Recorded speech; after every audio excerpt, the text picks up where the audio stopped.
Ok, buenas noches, profesor y compañeros. El día de hoy les voy a presentar el tema de algoritmos de calendarización.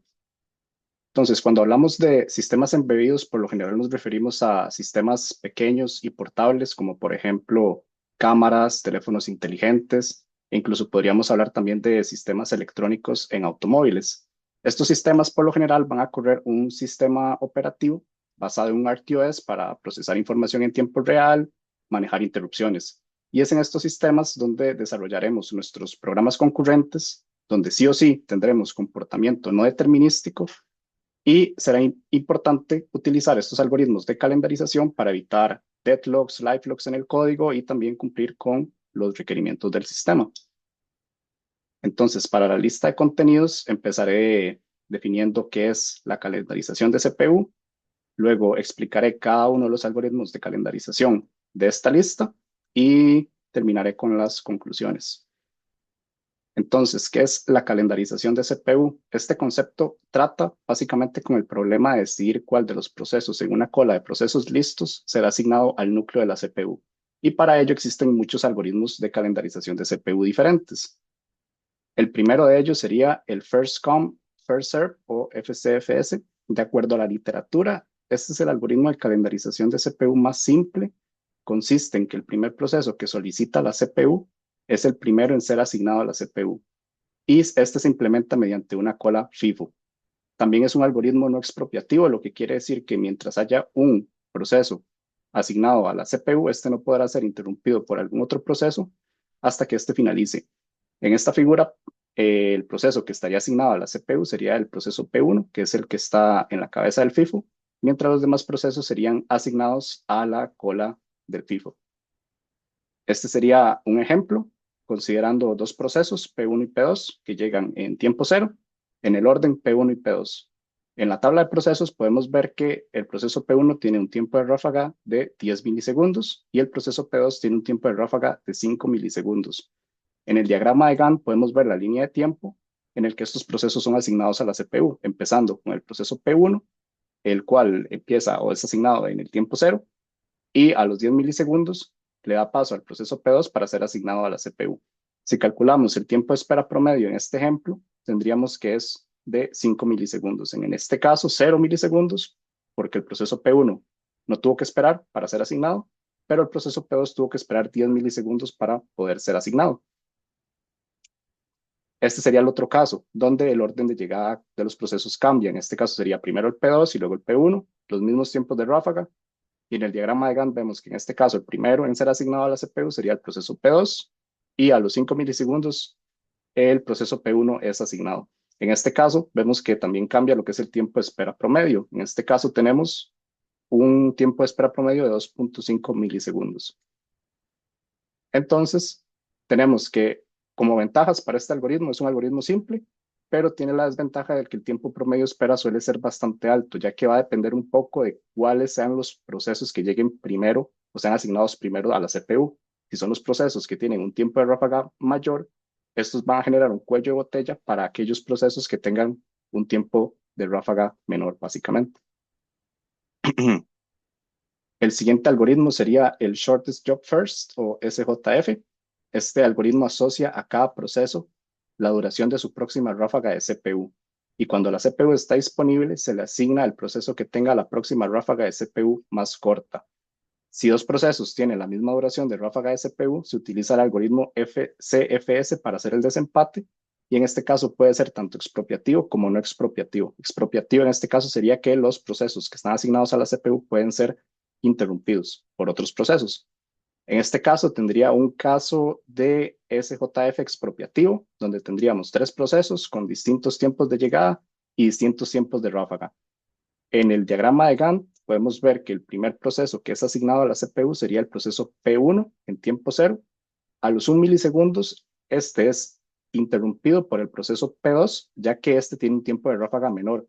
Entonces, este sería el asignado a la CPU en ese momento y a los 2 milisegundos llegaría el proceso P3. Aquí se volvería a hacer la comparación en los tiempos de ráfaga, pero como el proceso P2 sigue teniendo un tiempo de ráfaga menor, este continúa siendo asignado a la CPU hasta que termina a los 4 milisegundos. Es aquí cuando se vuelve otra vez a hacer la comparación entre el proceso P3 y el proceso P1, y el proceso P3 en este caso es el que tiene el tiempo de ráfaga menor de 5 milisegundos. Entonces, este sería el asignado a la CPU, y finalmente se le daría espacio al proceso P1 para terminar de finalizar eh, en la CPU. Y en este caso, tenemos que el tiempo de espera promedio sería de 3.33 milisegundos. En este caso sería 8 milisegundos para el proceso P1, ya que a pesar de que empezó en tiempo cero, realmente no terminó y se tuvo que esperar hasta los 9 milisegundos, hasta 9 milisegundos para ser asignado. Entonces sería esa diferencia de 9 menos 1, de 8 milisegundos. Entonces, el proceso P2 llegó a los 1 milisegundos y no tuvo que esperar para ser asignado. Entonces sería un tiempo de espera de cero, y el proceso P3 sí tuvo que esperar 2 milisegundos, ya que llegó en tiempo de 2 milisegundos, pero no fue asignado hasta los 4 milisegundos. Como ventajas tenemos que reduce el tiempo de espera promedio mínimo en comparación al FCFS, pero como desventajas es que no puede ser implementado a nivel de calendarización de CPU, ya que no hay forma de conocer la duración de la siguiente ráfaga de CPU, aunque se puede ver que este valor también puede predecirse. El siguiente algoritmo sería el round robin. Este es similar al FCFS, pero añadiendo expropiación para que los procesos asignados a la CPU puedan ser interrumpidos. Se asigna un cuanto de tiempo, que es básicamente una pequeña unidad de tiempo con una duración entre 10 y 100 milisegundos. Aquí la cola de procesos se trata como una cola circular, y el calendarizador de CPU asigna a la CPU hasta un cuanto de tiempo a cada proceso para que todos tengan chance de ser asignados a la CPU. Entonces, en este ejemplo, tendríamos tres procesos, P1, P2 y P3, llegan en tiempo cero y en ese orden, considerando también, bueno, en este caso, un cuanto de tiempo de 10 milisegundos.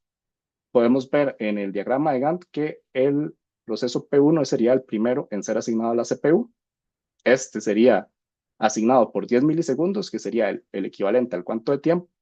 Sería interrumpido, este proceso no finaliza y sería devuelto a la cola de procesos para darle chance al siguiente proceso, en este caso el proceso P2, el cual sería otra vez asignado por 10 milisegundos. En este caso, si le da tiempo de finalizar de ejecutarse, le da luego espacio al proceso P3, y el restante tiempo sería compartido o asignado al proceso P1 hasta que éste finalice. En este ejemplo, tendríamos que el tiempo de espera promedio sería de 16.67 milisegundos. Como ventajas, es fácil de implementar, todos los procesos son asignados al CPU sin que uno monopolice el CPU, y también mejora la eficiencia del CPU, pero tiene como desventajas de que el tiempo promedio puede ser bastante largo, y pueden darse dos situaciones. Si se elige un cuanto de tiempo muy grande, la política del round robin se comporta igual que un FCFS, pero si se elige un cuanto de tiempo muy pequeño, puede causar más bien muchos cambios de contexto. Por lo tanto, es importante elegir un valor adecuado para este cuanto de tiempo para evitar esos dos posibles escenarios. El siguiente algoritmo sería el Priority Scheduling o PS. Este algoritmo asocia a cada proceso una prioridad, y el CPU se asigna al proceso con la prioridad más alta. Los procesos con la misma prioridad se calendarizan con el FCFS, y por lo general las prioridades se indican con un rango fijo de números, como por ejemplo el 0 al 7, y en este caso puede ser tanto expropiativo como no expropiativo. Este sería un ejemplo en el caso no expropiativo, donde tenemos otra vez tres procesos, P1, P2 y P3, llegan en tiempo cero y en el orden P1, P2 y P3. Aquí podemos ver en la tabla de procesos que el proceso P2 sería el que tiene la prioridad más alta, en este caso asignada con el número 1. Luego el proceso P3 sería la siguiente prioridad más alta, y la prioridad más baja sería la del proceso P1. Entonces, en el diagrama de Gantt veríamos que el proceso con la prioridad más alta sería el asignado a la CPU, seguido por el proceso P3, que es el que tiene la siguiente prioridad más alta, y finalmente el proceso con la prioridad más baja, que sería P1. Si calculamos el tiempo de espera promedio en este caso, tendríamos que es de 4.33 milisegundos. Ventajas: permite asignar prioridades a los procesos, pero como desventajas, puede dejar procesos de baja prioridad esperando indefinidamente.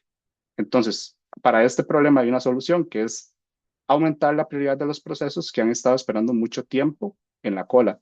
este proceso se denomina envejecimiento. Entonces, para los procesos que han estado básicamente mucho tiempo ahí esperando, cada cierto tiempo se le va a ir aumentando la prioridad a estos para que eventualmente puedan ser asignados a la CPU.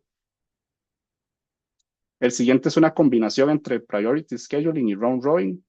Aquí lo que se hace es que el Priority Scheduling ejecuta el proceso o asigna los procesos con la prioridad más alta, mientras que el Round Robin calendariza los procesos con la misma prioridad. Un ejemplo de esto sería este aquí, donde tendríamos tres procesos. Los tres llegan en tiempo cero, en el orden P1, P2 y P3, y definimos un cuanto de tiempo de 2 milisegundos.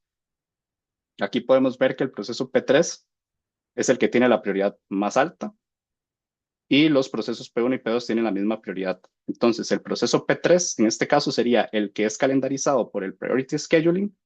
Por lo tanto, en el diagrama de Gantt veríamos que este es el primero en ser asignado y después a los procesos de la misma prioridad, P1 y P2, serían calendarizados por el round robin, siendo distribuidos en intervalos de 2 milisegundos hasta que estos finalicen. Entonces, en este caso, tendríamos un tiempo de espera promedio de 4.33 milisegundos. El siguiente algoritmo sería el Multilevel Queue Scheduling o MQS. Este enfoque consiste en tener colas separadas para cada prioridad distinta. La calendarización selecciona el proceso en la cola de mayor prioridad. Puede usarse para dividir los procesos en varias colas separadas según el tipo de proceso. Cada cola puede tener su propio algoritmo de calendarización y también debe existir un mecanismo de calendarización entre las colas, el cual suele implementarse con una calendarización expropiativa de prioridad fija. Entonces, en esta figura tendríamos precisamente eso que acabo de explicar. Tendríamos varias colas, en este caso Q1, Q2 y Q3.